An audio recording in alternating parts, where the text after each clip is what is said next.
तो ये देख लीजिए, वो कहते हैं ना, घर फूटे गंवार लूटे। पर सवाल ये है कि क्या तेजस्वी यादव वाकई अभिमन्यु की तरह घिर गए थे और उनको घर में, पार्टी में घटक दलों ने घेर दिया था? सरोज जी, इतनी करारी हार तो आरजेडी की हो नहीं सकती है।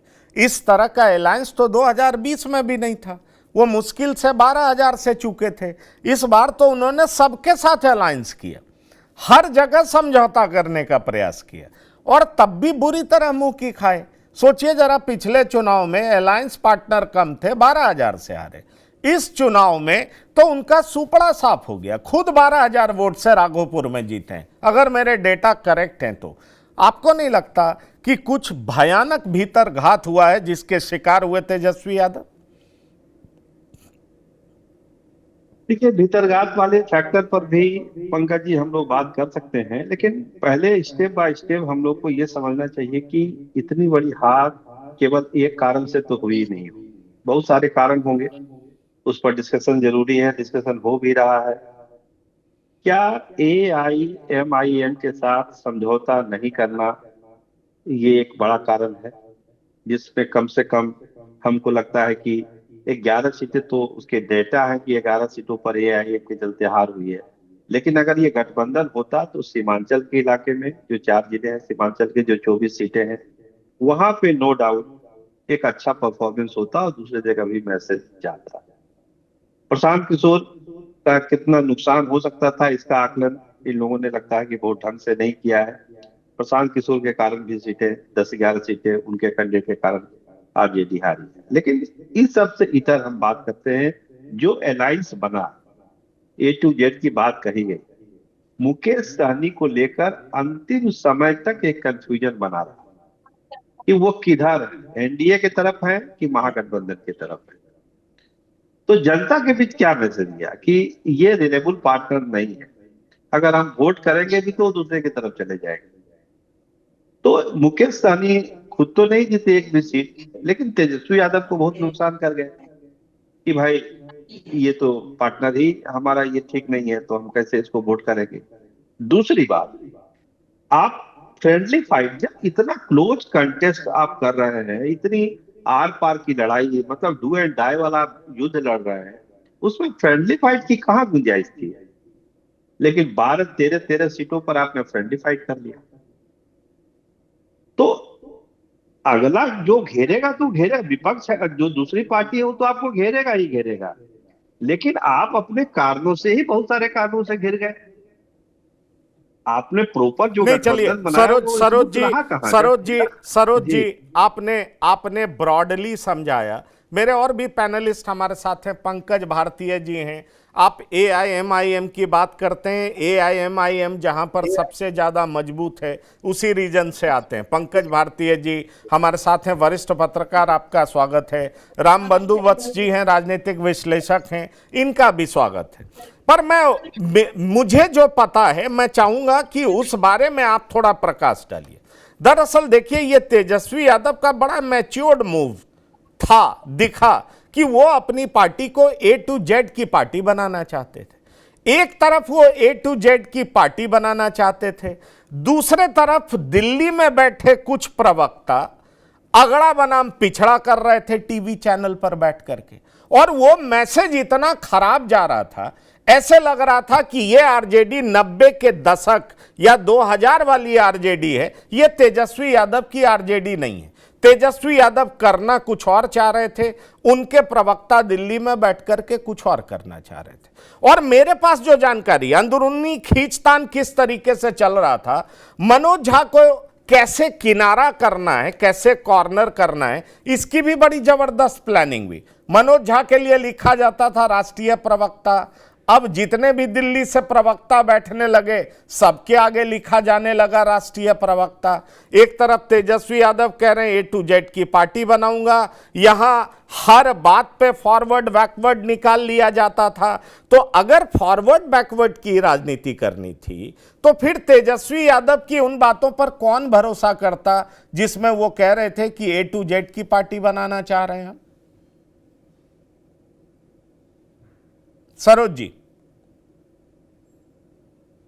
देखिए पंकज भाई, आपने ठीक कहा कि एक जो नैरेटिव सेट दिल्ली से कुछ हो रहा था और बिहार से कुछ हो रहा था, तेजस्वी यादव कुछ और चाहते थे और बाकी के लोग कुछ और चाहते थे। जो घर के भीतर का भी जो विवाद था, चाहे वो टिकट बंटवारे को लेकर था या फिर प्रचार के को लेकर था, या और भी बहुत सारे मसले थे जो धीरे धीरे करके अब सामने आ रहे हैं, तो ये कहीं ना कहीं आरजेडी को तो उस पर बैकफुट पर लाया ही लाया है। लेकिन हमको, जो हमारी समझ है पंकज जी, हमको लगता है कि एक बेहतर गठबंधन नहीं बन पाना, जिनको साथ रखना था उनको साथ नहीं रखकर, जिनको नहीं रखना था उनको साथ रखना, फ्रेंडली फाइट कांग्रेस के साथ करना। इसके अलावा जो बातें तेजस्वी यादव समझाना चाह रहे थे जमीन पर, वो बात समझा नहीं पाए उस ढंग से जैसा कि एनडीए वालों ने समझा दिया। और समझाने का कारण ये रहा कि पैसा पहले ट्रांसफर हो गया, 10,000 रुपया पहले ट्रांसफर हो जाना, ये नहीं, समझिए कि गेम चेंजर देखिए, साबित हुआ। 10 हजारिया और एक चुनाव मिनट पंकज 10। पंकज हाँ, पंकज जी, एक मिनट आप एक कंप्लीट कर लेते हैं। जो माई का वोट बैंक था तेजस्वी यादव का, वो कहीं ना कहीं टूटा है इस 10,000 से। हम बहुत सारे मुस्लिम इलाकों में गए, वहां की महिलाएं क्या बोलती थी, अरे जाइए ना, हम लोग समझ लिए हैं कि किसको क्या करना है। तो वो जो 10,000 वाला इफेक्ट था ना, खासकर पसमानदा मुसलमानों में बड़ा इम्पैक्ट किया। और उन लोगों ने अपने हस्बैंड के डर से खुल के तो नहीं बोलती थी कि जाइए ना, वो लोग सुन लेगा, हम लोग देंगे जहां हमको देना है। मतलब उस वोट में भी बंटवारा हुआ। और अब जब आंकड़े देखेंगे आप एनडीए के उम्मीदवारों के, तो मुस्लिम आबादी वाले इलाकों में भी और मुसलमानों का भी बहुत सारा वोट बीजेपी में भी गया है और जनता दल यूनाइटेड में तो चलिए, गया ही गया है। हम ये मान लेते हैं, लेकिन लेकिन अब भाई, जो लोग पोल के बारे में प्रेडिक्ट कर रहे थे वो तो कह रहे थे कि आरजेडी और कांग्रेस एक साथ है तो मुसलमानों के बीच कोई कंफ्यूजन होगा ही नहीं। हम इस मुद्दे पर आते हैं। पंकज भारतीय जी भी हमारे साथ हैं, आलोक वत्स जी जुड़ गए, आपका बहुत बहुत स्वागत है। पंकज भारतीय जी, मैं आपसे ये पूछना चाहूंगा कि एक तरफ ए टू जेड की बात करना, दूसरी तरफ दिल्ली से प्रवक्ताओं द्वारा ऐसी बातें किया जाना जो कि कहीं से ये इंडिकेट नहीं कर रहा था कि ए टू जेड की पॉलिटिक्स करना चाहते हैं तेजस्वी यादव, जबकि तेजस्वी यादव करना चाहते थे। उन्होंने कई ऐसी जातियों को भी इस बार टिकट दिया, और इतना टिकट दिया जो कि ट्रेडिशनली आरजेडी के विरोधी रहे हैं, यह सच है। तो तेजस्वी यादव की मंशा तो दिखाई पड़ती है, लेकिन उनके प्रवक्ता उनके द्वारा बोले गए शब्दों के हिसाब से या किए गए कार्यों के हिसाब से बोल नहीं रहे थे। एक ये बड़ा रीजन है। दूसरा बड़ा रीजन, ये मेरे शब्द नहीं है, चुनाव परिणाम से एक दिन पहले मैं पप्पू यादव का इंटरव्यू कर रहा था। मैंने पूछा क्या क्या उम्मीद है आपको, महागठबंधन कैसा परफॉर्म करेगी। वो कह रहे थे ये बताइए, अगर कोई दल 56 यादव को टिकट दे देगा तो हम जो यादव के इतर ओबीसी है, ईबीसी है, उसको क्या मैसेज दे रहे हैं। लेकिन फिर भी हम बेहतर करेंगे, सरकार बना रहे हैं, ये सारी बात अंत में कह देते थे, पर शुरू में ये सवाल उठा देते थे। मैं फिर वही बात आपसे पूछ रहा हूं कि क्या तेजस्वी यादव अपने पास्ट बैगेज को छोड़ करके आगे नहीं निकल पा रहे हैं, उनकी पार्टी निकल नहीं पा रही है। पंकज भारतीय जी, पंकज जी, निश्चित तौर पर जो आप कह रहे थे कि तेजस्वी ने हर संभव कोशिश की कि पार्टी को ए टू जेड बनाया जाए, और उनकी मंशा भी शुरू से ही थी। उन्होंने जो टिकट बंटवारा किया, ठीक है कि पप्पू यादव जी कह रहे हैं कि 56 टिकट यादवों को ही दे दिया गया, तो ये उनकी अपनी राय हो सकती है।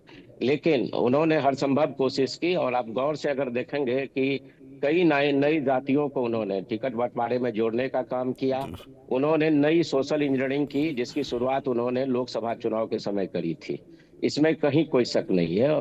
तेजस्वी यादव की मंशा पर शक नहीं किया जा सकता है। लेकिन अब सवाल ये है कि जब आप पराजित हो जाते हैं, जब आपको हार का सामना करना पड़ता है, तो निश्चित तौर पर कई तरह के सवाल उठने शुरू हो जाते हैं।